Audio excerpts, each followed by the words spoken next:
Parlons santé à présent avec un focus sur un sujet d'une extrême importance. C'est la greffe de la cornée.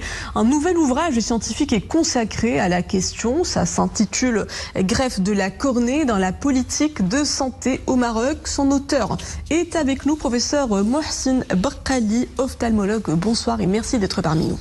Bonsoir, merci pour l'invitation. Alors, la parution de votre livre coïncide avec la journée mondiale du don de la greffe et de tissus d'organes qui sera célébrée demain, 17 octobre. Dites-nous, qu'est-ce qui vous a motivé pour éditer cet ouvrage scientifique ? Encore une fois, merci pour l'invitation. Et comme vous avez dit, le monde entier va fêter demain la journée mondiale du don et de la greffe. Donc c'est le 17 octobre. Et je me suis dit, donc, en tant qu'ophtalmologiste, en tant qu'universitaire, il était temps d'éclairer ce qui se passe au niveau plan politique de santé sur la greffe de la cornée. Alors, il est essentiel de rappeler que le Maroc, depuis les années 60, 50, était le leader en matière de greffe de cornée, avec la première banque des yeux dans le monde arabe et musulman et africain.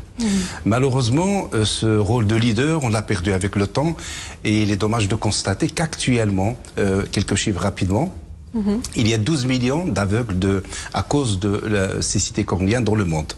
Au Maroc, le besoin estimé en matière de greffe de cornée serait de 8000 greffes par an.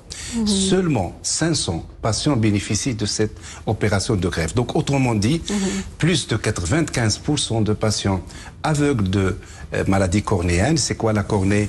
C'est cette membrane qui est transparente que je montre là et qui, grâce à sa transparence, permet d'avoir une qualité de vision de 10 sur 10. Si cette membrane est abîmée, le seul traitement, c'est la greffe de cornée. Et jusqu'à maintenant, la science, la technologie n'arrive pas à fabriquer de cornée. Ça ne peut se transmettre que d'humain à humain. Et la greffe de cornée, pourquoi il s'est développé dans le monde entier? Je vous donne quelques chiffres. Il y a 50 000 de greffes de cornée par an aux États-Unis, 5 000 en France, 6 000 en Espagne, 1 200 en Tunisie et 500 au Maroc. C'est assez choquant de voir cette situation au Maroc. Et votre livre, justement, est un appel. De lire, c'est un appel pour que le Maroc, qui était autrefois leader dans ces disciplines, dans les CHU publics, on faisait à l'époque, dans les années 80-90, quelque chose comme 200 à 300 greffes par an, mais à souligner que c'était 100% prélevé au Maroc. Actuellement, on fait quelque chose comme 500 greffes de cornée totalement importées. Et dépendre de l'importation, ça a un coût.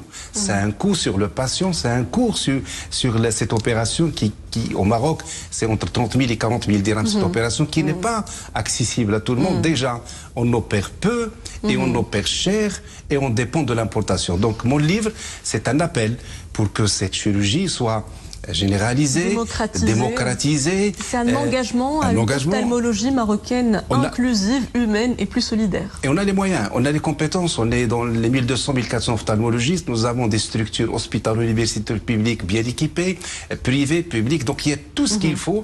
La solution que j'ai proposée dans mon livre, c'est que il y a des mesures immédiates. Il est temps que le Maroc arrive à une autosuffisance, c'est-à-dire il faut que les cornées prélevées au Maroc permettent de subvenir à ce besoin, comme ça se passe en Espagne et en France.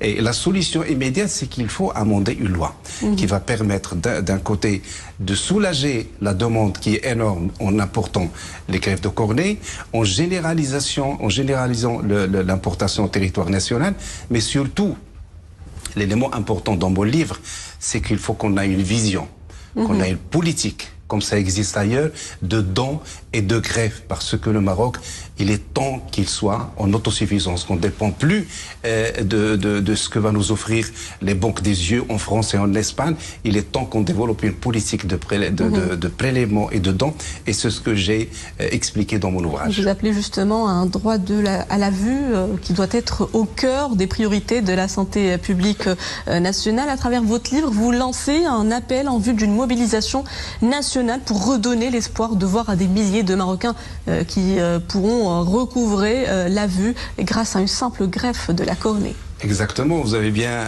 choisi le mot simple qui est bien, c'est que la greffe de cornée, c'est la greffe la plus pratiquée dans le monde. C'est la seule greffe qu'on peut prélever, même 5, 6, 7, 8 heures après le décès. Ce n'est jamais c'est de vivant à décès, c'est de décès à vivant. C'est de l'espoir, c'est de la vie. Donc c'est une greffe qui marche bien, plus de 80% de bons résultats. Elle est la plus pratiquée dans le monde. On peut prélever cette simple membrane même 7 heures après le décès du cadavre. Donc il y a tous les ingrédients scientifiques, preuves épidémiologiques qui nous ont poussé à appliquer une vraie politique de démocratisation de la greffe de cornée. De quoi redonner espoir à des milliers de malades et de patients en attente. Et surtout, place un mot, surtout qu'il y a beaucoup de malades jeunes. Il y a des maladies comme le kératocone qui touchent les gens en pleine scolarisation. Donc c'est une pathologie qui commence à 14-15 ans et qui risque d'évoluer fatalement vers la greffe. C'est pas une pathologie de fin d'âge, c'est une pathologie d'une population jeune en pleine activité. Je vous remercie, professeur Mohsin Bqali, ophtalmologue, pour toutes ces précisions.